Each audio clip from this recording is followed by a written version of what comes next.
الحمد لله رب العالمين والصلاة والسلام على رسوله الأمين وعلى آله وصحبه أجمعين. إن أريد إلا الإصلاح ما استطعت وما توفيقي إلا بالله عليه توكلت وإليه أنيب. رب اشرح لي صدري ويسر لي أمري واحلل عقدة من لساني يفقهوا قولي.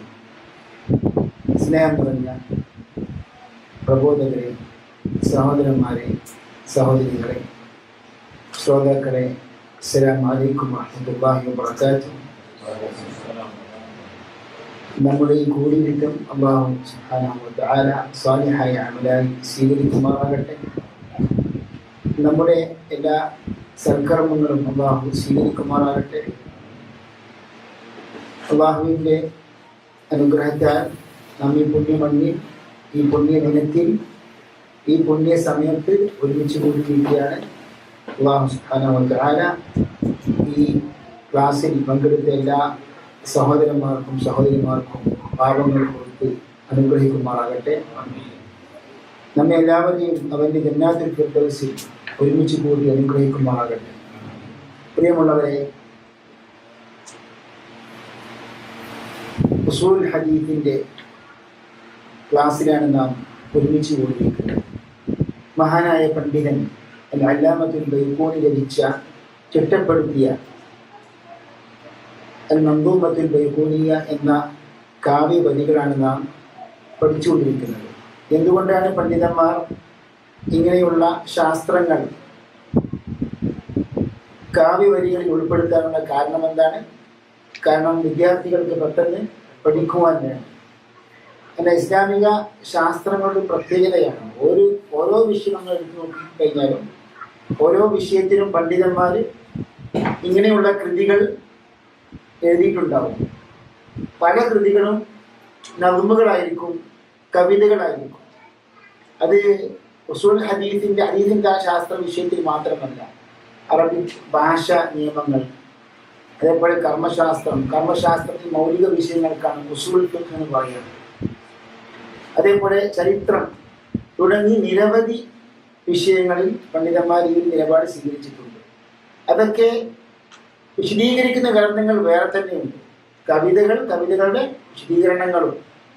അപ്പോൾ എന്താണ്, അതൊരു അറബിക്ക് സാഹിത്യം പഠിക്കുവാൻ പണ്ഡിതന്മാർ ചിട്ടപ്പെടുത്തിയതല്ല, മറിച്ച് ആ വിഷയത്തിൽ ഏത് വിഷയമാണോ, കർമ്മശാസ്ത്രമാകട്ടെ, കർമ്മശാസ്ത്രത്തിന്റെ മൗലിക വിഷയമാകട്ടെ, അല്ലെങ്കിൽ ഹദീസിന്റെ വിധാനശാസ്ത്രമാകട്ടെ, അറബി ഭാഷാ നിയമങ്ങളാകട്ടെ, ആ നിയമങ്ങളും ശാസ്ത്രവും പഠിക്കുവാൻ വേണ്ടിയാണ്, അത് എളുപ്പമാക്കുവാൻ വേണ്ടിയാണ് പണ്ഡിതന്മാർ ഈ രീതി സ്വീകരിച്ചത്.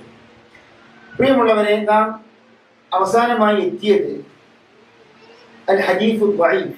നാം കഴിഞ്ഞ ക്ലാസ്സുകളിൽ സഹീഹായ ഹദീസ് പഠിച്ചു, അൽഹംദുലില്ലാഹ്. ഹസനായ ഹദീസ് പഠിച്ചു.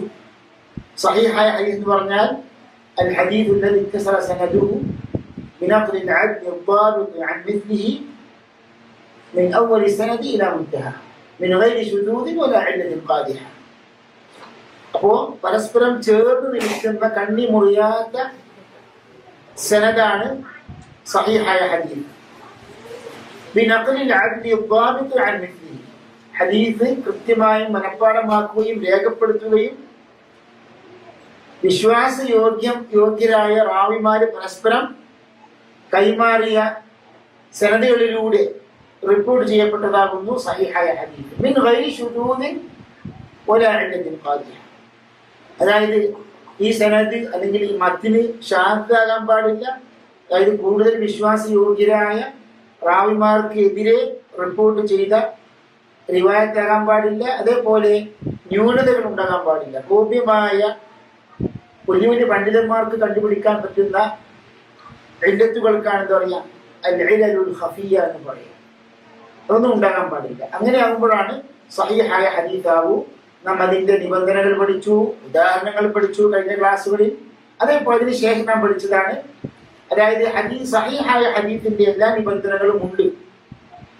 പക്ഷേ ഹദീസ് മനഃപ്പാഠമാക്കുന്ന വിഷയത്തിൽ അല്പം കുറവുണ്ട്. ദുർബലനാണെങ്കിൽ ഹദീസ് എന്തായിരിക്കും? ദഈഫായിരിക്കും. പക്ഷേ ഹദീസ് മനഃപ്പാഠമാക്കുന്ന വിഷയത്തിൽ വിശ്വാസയോഗ്യൻ എന്ന ഫിഖത്ത് എന്ന ആ ഒരു അവസ്ഥയിലേക്ക് എത്തിപ്പെട്ടിട്ടില്ല. അതിന് പല പ്രയോഗങ്ങളും പണ്ഡിതന്മാർ പ്രയോഗിച്ചിട്ടുണ്ട്. ഞാൻ കഴിഞ്ഞ ക്ലാസ്സിൽ പഠിച്ചതാണ്. എന്തൊക്കെയാണ്? അതായത് ഹസനായ ഹദീസിന് വേണ്ടി സൂചകമായി പണ്ഡിതന്മാർ പ്രയോഗിക്കുന്ന റാവി സംബന്ധിച്ച് പ്രയോഗിക്കുന്ന ചില പ്രയോഗങ്ങളുണ്ട്.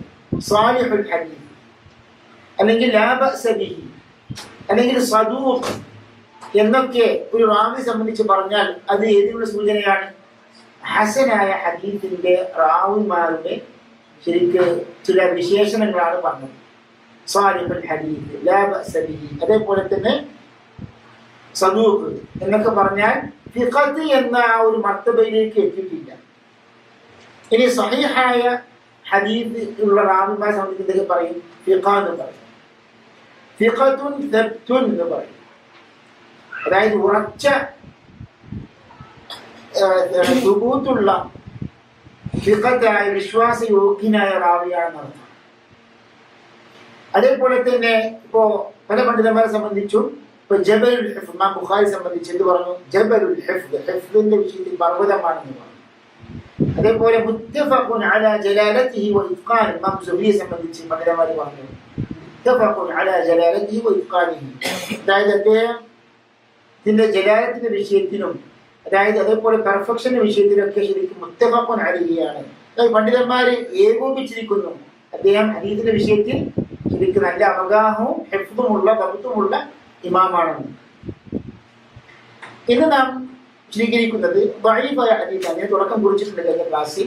അതായത് ഹസനായ ഹദീസിന്റെ ഏതെങ്കിലും ഒരു നിബന്ധന നഷ്ടപ്പെട്ടു കഴിഞ്ഞാൽ എന്തായി മാറും? ദഈഫായ ഹദീസായി മാറും. ദഈഫായ ഹദീസായി മാറും. ഇപ്പൊ നാം പറഞ്ഞു എന്താണ്? പരസ്പരം കണ്ണിമുറിയാത്ത പരമ്പരയായിരിക്കണം.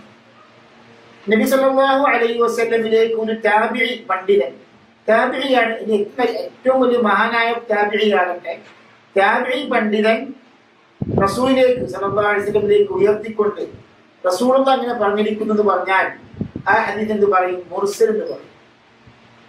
അതെന്താണ്? അത് മുർസലായ ഹദീസ് സ്വീകരിക്കാൻ പറ്റില്ല. നാം പഠിക്കും ഇൻഷാ അല്ലാഹ്.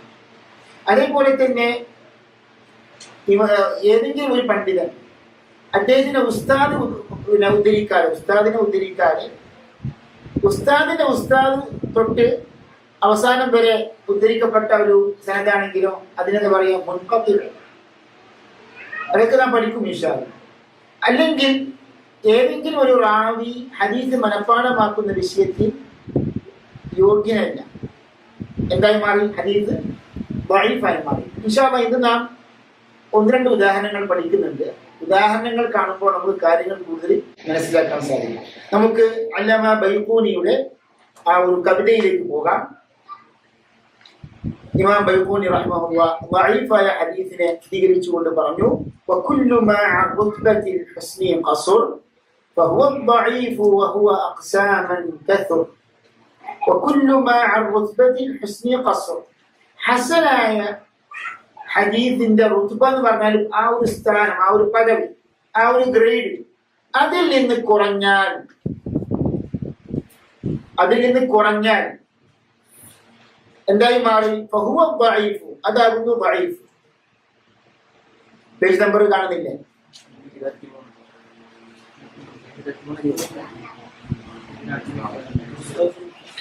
അതിന് പിന്നെ പ്രിന്റ് എടുത്തതാണ്.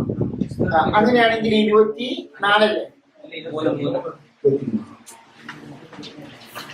وكل ما عن رتبة الحسن قصر فهو الضعيف وهو أقساما كثر. അപ്പോൾ ഹസനായ ആ ഒരു ഗ്രേഡിൽ നിന്ന് താഴോട്ട് പോയി കഴിഞ്ഞാൽ എന്താണ് സംബന്ധിച്ച് പറയുക? വഹുവ ദഈഫ്, അതാകുന്നു ദുർബലമായ ഹദീസ്. വഹുവ അഖ്സാമൻ കഥർ, അതാകട്ടെ ദുർബലമായ ഹദീസാകട്ടെ അതിന് ധാരാളം ഇനങ്ങളുണ്ട്. അദ്ദഈഫു ശൈഖ് അലി ഹസൻ അൽ ഹലബി റഹിമഹുല്ലാഹ് പറഞ്ഞു, അദ്ദഈഫു എന്താണ്? ദഈഫിന്റെ നിർവചനം ഹുവല്ലദീ ലം യജ്മഅ സിഫത്തൽ ഹസനി ബിഫഖദി ശർത്തിൻ മിൻ ശുറൂതിഹി. അതായത് ഹസനായ ഹദീസിന്റെ ഗുണങ്ങളൊന്നും ഒത്തുചേരാത്ത ഒന്നാണ് ദഈഫ്.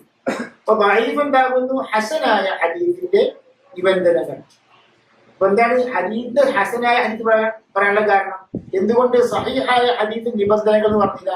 കാരണം ഒരു ഹദീസ് സ്വീകരിക്കപ്പെടണമെങ്കിൽ ഏറ്റവും കുറഞ്ഞത് അറ്റ്ലീസ്റ്റ് എന്തായിരിക്കണം? ഹസനിങ് ആയിരിക്കണം. ഇതാണ് ഹസൻ എന്ന് പറയാനുള്ള കാരണം. അതായത് ഒരു ഹദീസ് സ്വീകരിക്കപ്പെടണമെങ്കിൽ സഹീഹാകണമെന്നില്ല, സഹീഹോ അല്ലെങ്കിൽ ഹസനോ ആകണം. ഈ ഹസൻ എന്ന ഹദീസിന്റെ ഷർത്തുകളൊന്നും ഇല്ലെങ്കിൽ എന്തായി മാറി? ദഈഫായി. ഹുവല്ലദീ അതാകുന്നു ലം യജ്മഅ ചേർന്നിട്ടില്ല, അല്ലെങ്കിൽ ശേഖരിക്കപ്പെട്ടിട്ടില്ല, സിഫത്തുൽ ഹസനി ഹസനായ ഹദീസിന്റെ ഗുണങ്ങൾ അല്ലെങ്കിൽ സവിശേഷതകൾ, ബിഫഖദി ശർത്തിൻ മിൻ ശുറൂത്തിഹി ഹസനിന്റെ ഏതെങ്കിലും ഒരു ഷർത്തുകളിൽ ഏതെങ്കിലും ഒരു ഷർത്ത് നഷ്ടപ്പെട്ടത് കൊണ്ട്, ഹസനിന്റെ ഏതെങ്കിലും ഒരു ഷർത്ത് നഷ്ടപ്പെട്ടത് കൊണ്ട് എന്താണ് അതിന്റെ സവിശേഷതകളൊന്നും ഒത്തുചേരാത്ത ഒന്നാകുന്നു ദഈഫായ ഹദീസ്. ഫുട്നോട്ട് നോക്കൂ, നാം കഴിഞ്ഞ ക്ലാസ്സിൽ സൂചിപ്പിച്ചതാണ്. നമുക്ക് അതായത് ഈ മെയിൻ ടെക്സ്റ്റ് പോലെ തന്നെ ഫുട്നോട്ടും പ്രധാനമാണ്. ഫുട്നോട്ടിൽ എന്താണ്? നമ്മുടെ റെഫറൻസ് കൊടുക്കും. അതൊക്കെ ഭാവി നമുക്ക് വളരെ ഉപകാരപ്പെടും. അതേപോലെ പഠിതാക്കൾ, ഹദീസ് വിജ്ഞാന ശാസ്ത്ര പഠിതാക്കൾക്കൊക്കെ ഈ വിഷയത്തിൽ എന്തൊക്കെയാണ് റെഫറൻസുകൾ, അറിയപ്പെട്ട മറാജിലുകൾ, അതൊക്കെ നാം പഠിക്കേണ്ടതുണ്ട്. എന്താണ് ശൈഖ് പറഞ്ഞത്? ഇവിടെ നോക്കുക, തദ്രീബ്. കഴിഞ്ഞ പല ക്ലാസ്സുകളിൽ ഞാൻ സൂചിപ്പിച്ചതാണ്. എന്താ ഈ തദ്രീബ് എന്ന് പറഞ്ഞാൽ? നമ്മൾ ഈ കഴിഞ്ഞ ക്ലാസ്സുകൾ കേട്ട് ഗ്രന്ഥങ്ങളുടെ പേരൊക്കെ എഴുതി വെക്കണം. എന്നാ തദ്രീബ് എന്ന് പറഞ്ഞാൽ തദ്രീബുർ റാവി കഴിഞ്ഞ ക്ലാസ്സിൽ പോലും വിശദീകരിച്ചതാണ്. തദ്രീബുർ റാവി ശർഹ് തഖ്രീബ് നവവി, ഇമാം നവവിയുടെ തഖ്രീബ് അത്തഖ്രീബ് വത്തയ്സീർ എന്ന കിതാബിന്റെ ശർഹാണ് തദ്രീബുർ റാവി ശർഹ് തഖ്രീബ് നവവി. ഇമാം നവവിയുടെ ഉസൂൽ ഹദീസിലെ ഗ്രന്ഥമാണ് അത്തഖ്രീബ്. അതിന്റെ ശർഹാണ് ഇമാം സുയൂത്തി എഴുതിയത് തദ്രീബുർ റാവി. പിന്നെ വൽ ബാഇസ് എന്ന് പറഞ്ഞാലോ, അതായത് ഇബ്നു കസീർ റഹ്മഹുല്ലാഹയുടെ അതെ അൽ ബാഇസ് അൽ ഹദീസ് ഫി ഇഖ്തിസാർ ഉലൂം അൽ ഹദീസ്, അതായത് ഇബ്നു സ്വലാഹിന്റെ ഉലൂം അൽ ഹദീസിന്റെ മുഖ്തസറാണ് ഇബ്നു കസീർ എഴുതിയത്. കാരണം നമ്മൾ ഈ ഇതൊക്കെ കഴിഞ്ഞിട്ട് ഏത് ബൈഖൂനിയെ കഴിഞ്ഞ് ഇബ്നു ഹജർ നുഖ്ബ പഠിക്കും. നുഖ്ബ പഠിച്ചാൽ ഇബ്നു സ്വലാഹിന്റെ മഅരിഫത്തു അൻവാഇ ഇൽമുൽ ഹദീസ് എന്ന ഗഹനമായ ഗ്രന്ഥമുണ്ട്. അതിനെ ചുരുക്കിയാൽ ഇബ്നു കസീർ. അങ്ങനെയാണ് ശൈഖ് അഹ്മദ് ഷാക്കിർ അച്ചടിച്ചപ്പോൾ അൽ ബാഇസുൽ ഹദീസ് എന്ന പേര് നൽകിയത്. അൽ ബാഇസുൽ ഹദീസ് ഇഖ്തിസാർ ഉലൂമുൽ ഹദീസ്. അപ്പോൾ നാം വീണ്ടും ടെക്സ്റ്റിലേക്ക് വരാം.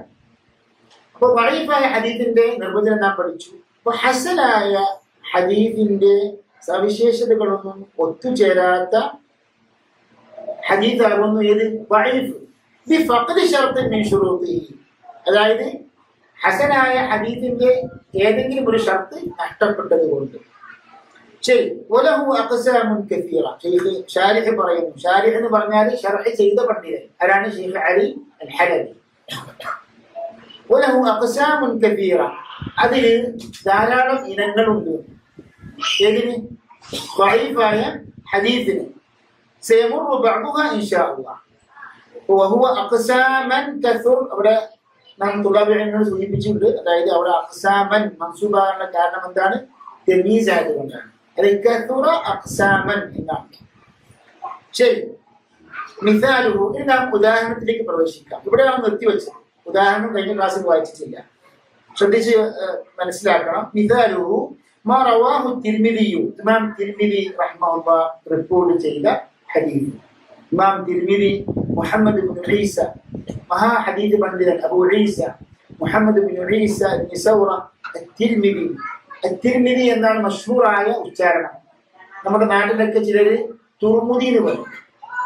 അതിന്റെ പ്രസിദ്ധമായ ഉച്ചാരണം എന്താണ്? അത്തിർമിദി. അതായത് താന്താണ് കസ്റാണ് കൊടുക്കേണ്ടത്. ഇമാം മുഹമ്മദ് ഇബ്നു ഈസ അത്തിർമിദി ഹിജ്റ 779 മരണപ്പെട്ടു. അദ്ദേഹത്തിന്റെ പ്രസിദ്ധമായ ഗ്രന്ഥമാണ് അൽ ജാമിഅ്. ചില ആൾക്കാർ സുനനു തിരുമിതി എന്ന് പറയും. അത് ശരിയായ പേരല്ല. സുനനു തിരുമിതി എന്നത് ശരിക്കും ചില മുത്തഅഖിരീങ്ങൾ പറഞ്ഞതല്ലാതെ യഥാർത്ഥത്തിൽ ഇമാം തിർമിദിയുടെ കിതാബിന്റെ പേരെന്താണ്? ജാമിഉ തിർമിദി. ഫത്ഹുൽ ബാരി നോക്കൂ നിങ്ങൾ. റവാഹു തിർമിദിയു ഫീ ജാമിഇഹി. ഒരു സ്ഥലത്ത് പോലും ഇബ്നു ഹജർ റവാഹു തിർമിദിയു ഫീ സുനനിഹി പറഞ്ഞിട്ടില്ല, ഫീ ജാമിഇഹി. അതുകൊണ്ട് പണ്ഡിതന്മാരുടെ പേരുകളും പണ്ഡിതന്മാരുടെ ഗ്രന്ഥങ്ങളുടെ പേരുകളും ഒക്കെ നാം ഘട്ടം ഘട്ടമായിട്ട് അറിഞ്ഞിരിക്കണം. ശരി. മാ റവാഹു തിർമിദിയു, ഇമാം തിർമിദി റിപ്പോർട്ട് ചെയ്തു. വഇബ്നു മാജ, ഇബ്നു മാജ റിപ്പോർട്ട് ചെയ്തു.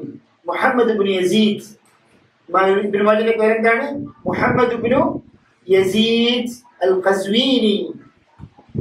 ഇവരൊക്കെ സുബ്ഹാനല്ലാഹ്, ഈ ഇമാമിങ്ങളൊക്കെ തിർമിദി ആകട്ടെ, അതേപോലെ തന്നെ ഇമാം ഇബ്നു മാജ പോലെയുള്ള പണ്ഡിതന്മാരൊക്കെ, ഇമാം ബുഖാരി ഒക്കെ പഴയ കാലത്ത് ഖുറാസാൻ അതുമായി ബന്ധപ്പെട്ട പല രാഷ്ട്രങ്ങളും ഉണ്ടായിരുന്നു. ഇപ്പോഴത്തെ ഇറാന്, അതേപോലെ തന്നെ അഫ്ഗാനിസ്ഥാൻ, തുർക്കുമാനിസ്ഥാൻ, റഷ്യൻ, സോവിയറ്റ് രാജ്യങ്ങളൊക്കെ ഉണ്ടല്ലോ.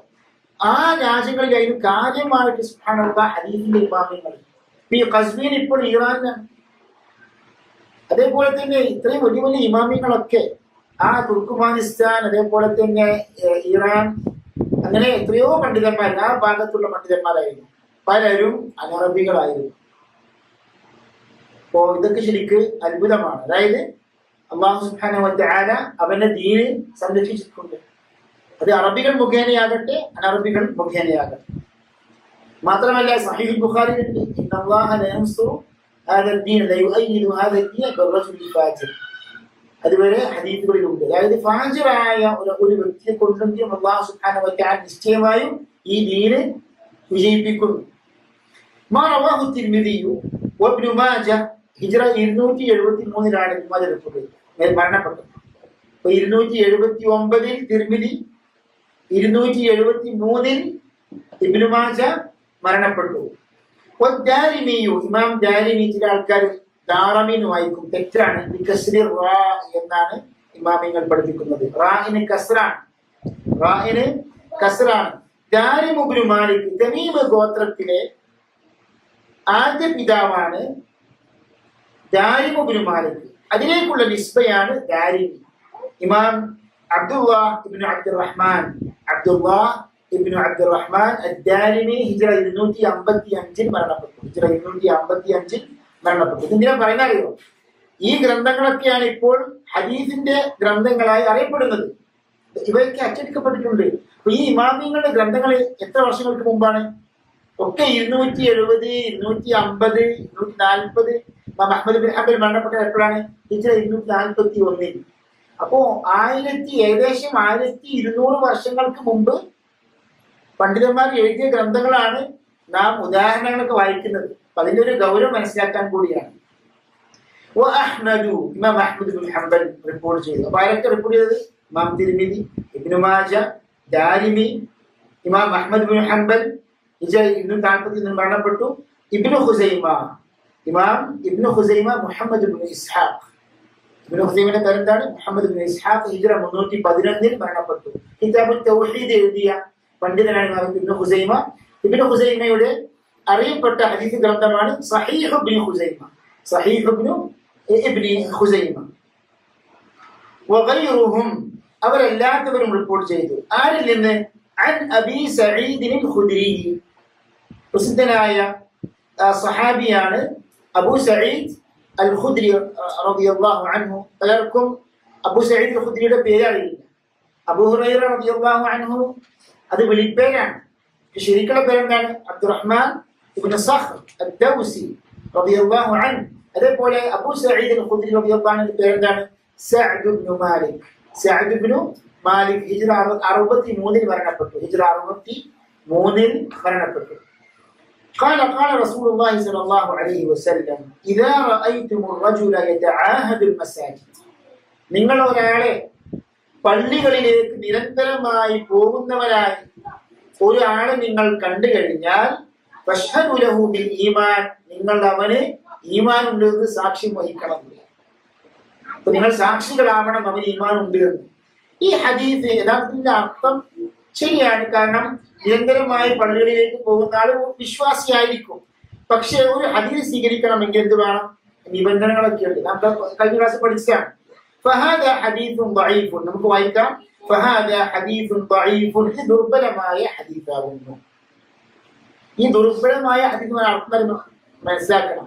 ആശയം ചിലപ്പോൾ ശരിയായിരിക്കും, പക്ഷെ അതിന്റെ പരമ്പരയിൽ എന്തുണ്ട്? ദുർബലതയുണ്ടെങ്കിൽ പണ്ഡിതന്മാർ എന്ത് പറയും? അതായത് ദഈഫായ ഹദീസ്, ചില ആൾക്കാർ തെറ്റിദ്ധാരണ എന്താണ്? ദഈഫായ ഹദീസ് എന്ന് വെച്ചാൽ അതിന്റെ ആശയം ഒക്കെ മോശമാണെന്ന്. അങ്ങനെയല്ല.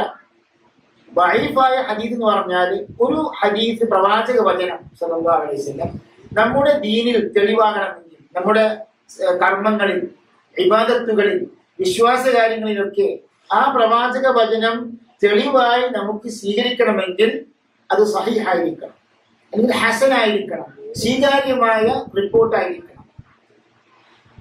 ഫഹാദാ ഹദീസുൻ ദഈഫുൻ, ദുർബലമായ ഹദീസാണ്. എന്താ അതിന്റെ കാരണം? ലിഅന്ന ഫീ സനദിഹി റാവിയൻ, അതിന്റെ പരമ്പരയിൽ റാവിയുണ്ട്. ഒരു റാവിയുണ്ട്. ആ റാവി ആരാണ്? ഇസ്മുഹു ദർറാജ് ഇബ്നു സമആൻ. ദർറാജ് ഇബ്നു സമആൻ എന്ന റാവി എതിലുണ്ട്? ഈ പരമ്പരയിലുണ്ട്. ദർറാജ് ഇബ്നു സമആൻ അബുസ്സംഹ്, ഇതിന്റെ പേരെന്താണ്? അബുസ്സംഹ് ദർറാജ് ഇബ്നു സമആൻ. അടുത്ത പേജിലേക്ക് പോകാം. നമുക്കിനി അത് വർക്ക് ചെയ്തില്ലേ? PDF എല്ലാവരുടെ കൈവശം നാം കൊടുത്തയച്ച ഒരു പേപ്പറുണ്ട്. ഇതിന്റെ PDF നമ്മുടെ ലിങ്കിന്റെ താഴെ കൊടുത്താൽ മതി. അതായത് സഹോദരന്മാരെ, ഇത് നാം ഇവിടെ ഇപ്പോൾ ഉദ്ധരിച്ച ഹദീസ് ഉണ്ടല്ലോ, ആ ഹദീസിന്റെ പൂർണ്ണമായ പരമ്പരയാണ്. അതായത് ഒരു ഇമാം തിർമിദി ഹദീസ് റിപ്പോർട്ട് ചെയ്തു. എങ്ങനെയാണ് ഇതിന്റെ കോലമൊക്കെ നോക്കാം.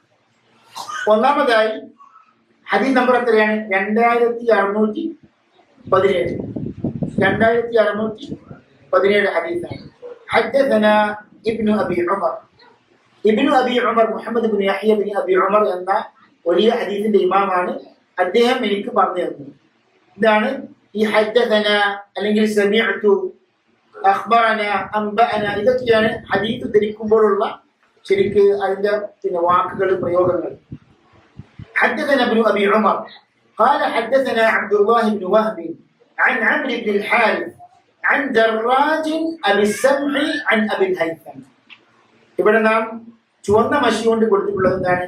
ഈ ഹദീസിലുള്ള ദുർബലതയാണ്. ഈ ഹദീസ് ദുർബലമാകാനുള്ള കാരണം ഈ ചുവന്ന മഷി കൊണ്ട് ഇവിടെ എഴുതപ്പെട്ട രണ്ട് റാവിമാരുണ്ട്. അബുസ്സംഹ് ആയ ദർറാജി എന്ന റാവി തന്റെ ഷെയ്ഖായ അബുൽ ഹൈതമിൽ നിന്ന് ഉദ്ധരിച്ചു എന്ന്. ശരി, നമുക്കിനി നമ്മുടെ പുസ്തകത്തിലേക്ക് പോകാം. എന്താണ്?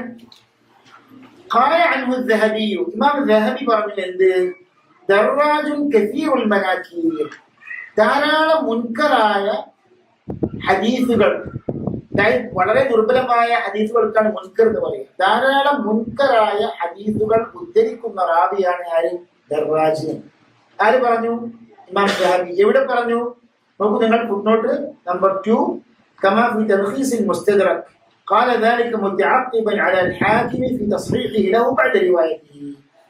അതായത് ഇമാം ഹാക്കിമിന്റെ കിതാബിന്റെ പേരെന്താണ്? അൽ മുസ്തദ്റക്, മുസ്തദ്റഖുൽ ഹാക്കിം. ഈ മുസ്തദ്റഖുൽ ഹാക്കിമിന് ഒരു വിഷയമുണ്ട്. എന്താണ്? ഇമാം ഹാക്കിം ഒരു ഹദീസ് പണ്ഡിതനാണെങ്കിലും അദ്ദേഹത്തിന്റെ അവസാന കാലഘട്ടത്തിലാണ് ആ ഗ്രന്ഥം എഴുതിയത്. ആ ഗ്രന്ഥം എഴുതിയിട്ട് പിന്നീട് പരിശോധിക്കാൻ സമയം കിട്ടിയില്ല. അതുകൊണ്ട് പല അബദ്ധങ്ങളും ആ ഗ്രന്ഥത്തിൽ വന്നിട്ടുണ്ട്. പല ന്യൂനതകളും ആര് സൂചിപ്പിച്ചിട്ടുണ്ട്? ഇമാം ദഹബി അദ്ദേഹത്തിന്റെ തൽഖീസുൽ മുസ്തദ്റഖ് എന്നൊരു ഗ്രന്ഥമുണ്ട്. ആര് എഴുതിയതാണ്? ഇമാം ദഹബി. ഖാല ذلك متعقبا على الحاكم, ഇമാം ഹാക്കിമിനെ നിരൂപണം ചെയ്തുകൊണ്ട് ഇമാം ദഹബി തൽഖീസുൽ മുസ്തദ്റഖിൽ പറഞ്ഞെന്താണ്?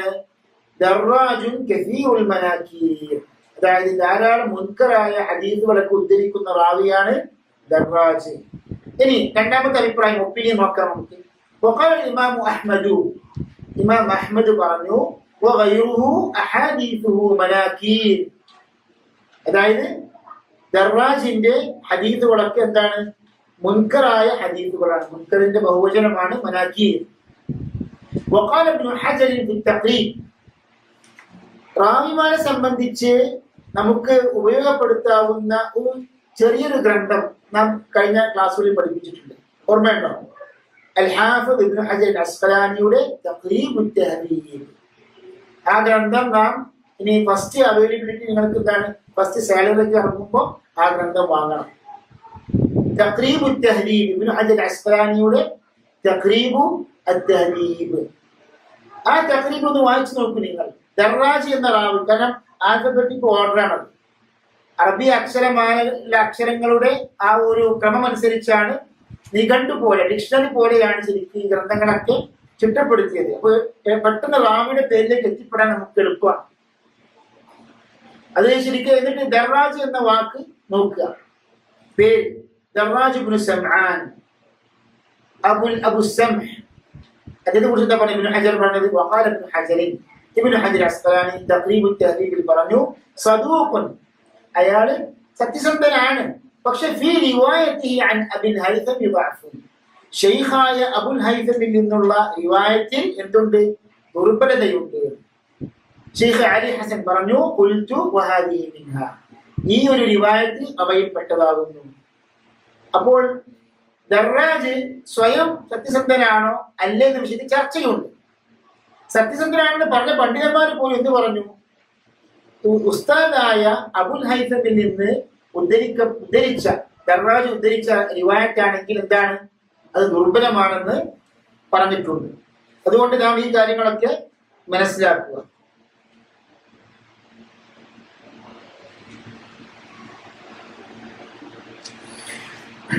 وقال ابن حجر നമുക്ക് അവസാനത്തെ ആ ഒരു വാചകം വായിക്കാം. وقال ابن حجر في التقريب صدوق في روايته عن ابي الهيثم ضعف.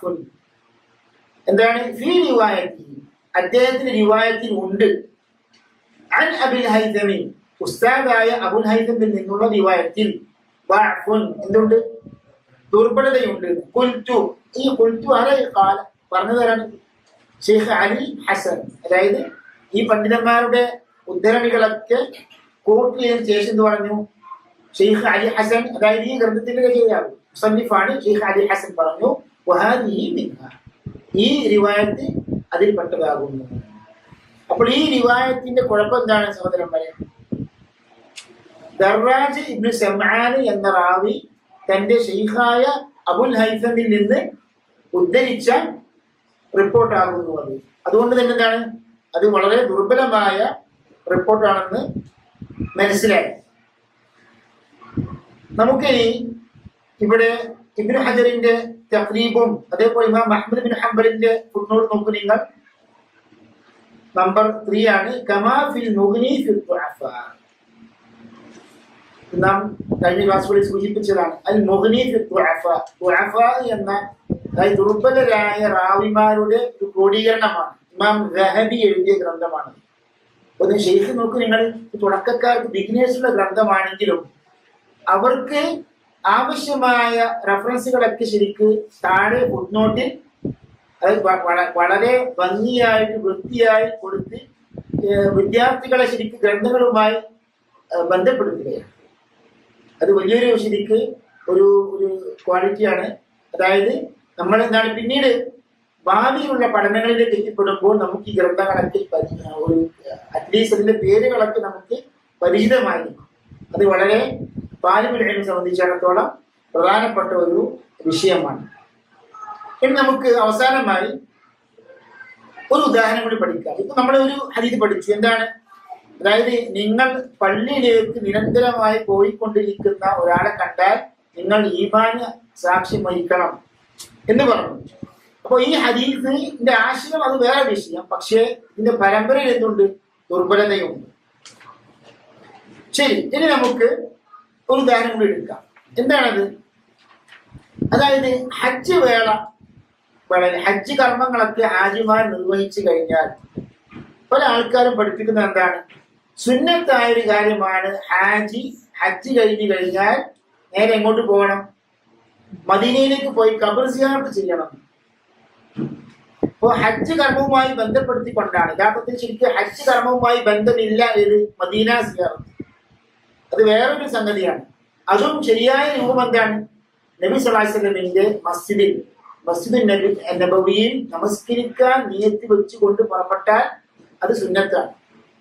കാരണം ലാ തുശദ്ദു റിഹാലു ഇല്ലാ ഇലാ സലാത്തി മസാജിദ്, 3 പള്ളികളിലേക്കല്ലാതെ യാത്ര ഉദ്ദേശിച്ചുകൊണ്ട് പുറപ്പെടാൻ പാടില്ല. അപ്പോൾ യാത്ര ചെയ്യാൻ പാടില്ല. അത് പുണ്യം ഉദ്ദേശിച്ചുകൊണ്ട് 3 പള്ളികളിലേക്കല്ലാതെ യാത്ര നടത്താൻ പാടില്ല. ഏതൊക്കെയാണ് ഈ 3 പള്ളികൾ? ഒന്ന് മസ്ജിദുൽ ഹറാം, മസ്ജിദുൻ നബവി, അതേപോലെ അൽ മസ്ജിദുൽ അഖ്സ, അൽ ബൈത്തുൽ മുഖദ്ദസ്. ഈ 3 പള്ളികളിലേക്ക് യാത്ര ചെയ്യാം. അപ്പൊ ഒരാൾ നമ്മുടെ കേരളത്തിൽ നിന്ന് അജ്മീർ ഖ്വാജയിലേക്ക് നീട്ടി വെച്ചുകൊണ്ട് യാത്ര ചെയ്താലോ അത് ബിദ്അത്താണ്, അത് ഹറാമാണ്. കാരണം ഈ ഹദീസിന് വിരുദ്ധമാണ്. അപ്പൊ പുണ്യ ഗേഹങ്ങൾ എന്ന് പറയപ്പെടുന്ന ശരിക്കും സ്ഥലങ്ങളിലേക്ക് നമുക്ക് യാത്ര ചെയ്യാൻ അനുമതിയില്ല, 3 പള്ളികൾ ഒഴികെ. അപ്പൊ ചില ആൾക്കാർ പറയാറുണ്ട്, അപ്പൊ നബി സല്ലല്ലാഹു അലൈഹി വസല്ലം എല്ലാ ശനിയാഴ്ചയും ഖുബാ പള്ളിയിലേക്ക് നടന്നിട്ടോ വാഹനപ്പുറത്തോ നടന്നിട്ടോ പോയിട്ടില്ലേ? അത് യാത്രയല്ല. റസൂലുള്ളാഹി സ്വല്ലല്ലാഹു അലൈഹി വസല്ലം മദീനത്താണ് ശരിക്കും.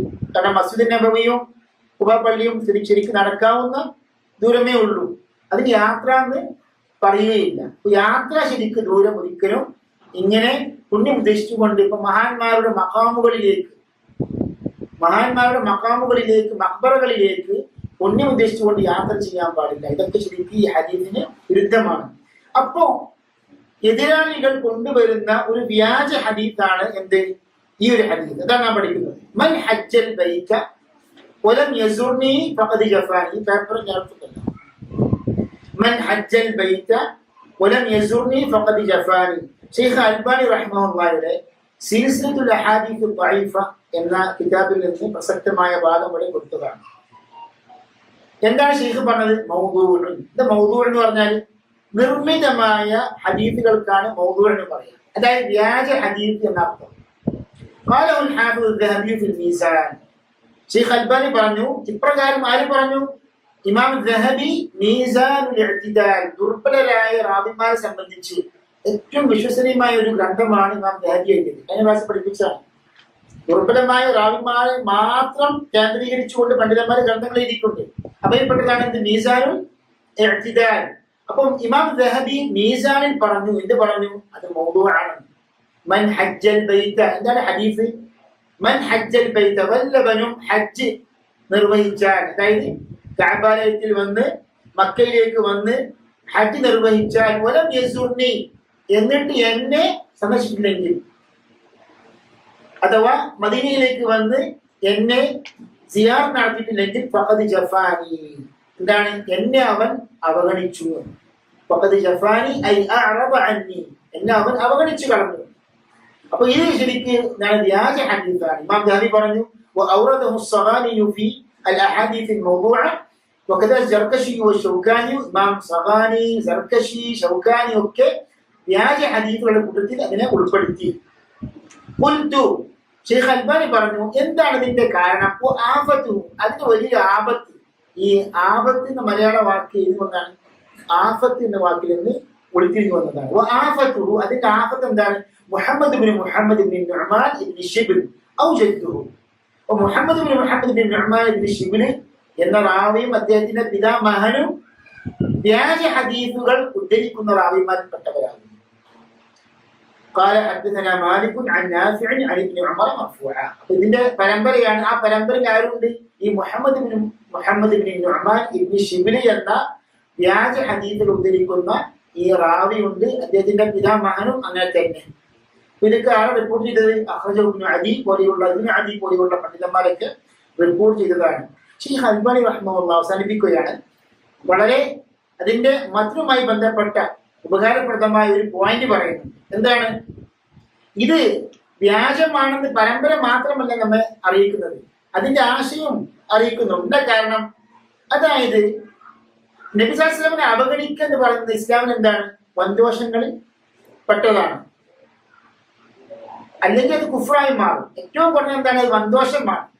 അപ്പൊ ഈ ഹദീസിന്റെ താല്പര്യം അനുസരിച്ച് എന്തായിരിക്കണം, ഒരാള് ഹജ്ജ് ചെയ്ത് മദീനയിലേക്ക് സിയാറത്തിന് വേണ്ടി പോയില്ലെങ്കിൽ അയാൾ എന്തായി മാറും?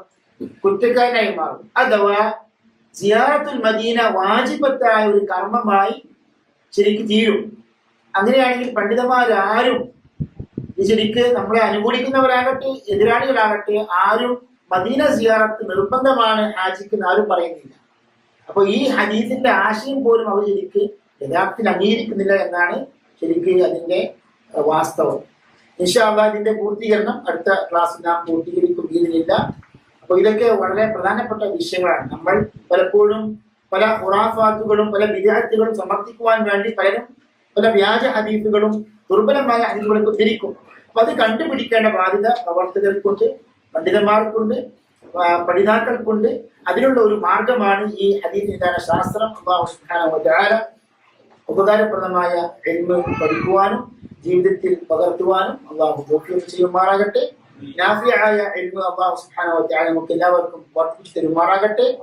എല്ലാ പാപങ്ങളിൽ നിന്നും തെറ്റുകുറ്റങ്ങളിൽ നിന്നും അല്ലാഹു നമ്മെ എല്ലാവരെയും മോചിപ്പിക്കുമാറാകട്ടെ. നമ്മുടെ എല്ലാ പാപങ്ങളും അല്ലാഹു പൊറുത്ത് നമ്മെ എല്ലാവരെയും അവന് ജന്നാത്തുൽ ഫിർദൗസിൽ ഒരുമിച്ച് കൂട്ടി അനുഗ്രഹിക്കുമാറാകട്ടെ. നമ്മുടെ മാതാപിതാക്കൾക്കും നമ്മുടെ കുടുംബങ്ങൾക്കും എല്ലാവർക്കും അല്ലാഹു പൊറുത്ത് മാപ്പാക്കി കൊടുക്കുമാറാകട്ടെ. വആഖിറു ദഅവാന അൽഹംദുലില്ലാഹി റബ്ബിൽ ആലമീൻ വസല്ലല്ലാഹു വസല്ലം على نبيك محمد وعلى آله وصحبه أجمعين والسلام عليكم ورحمة الله وبركاته.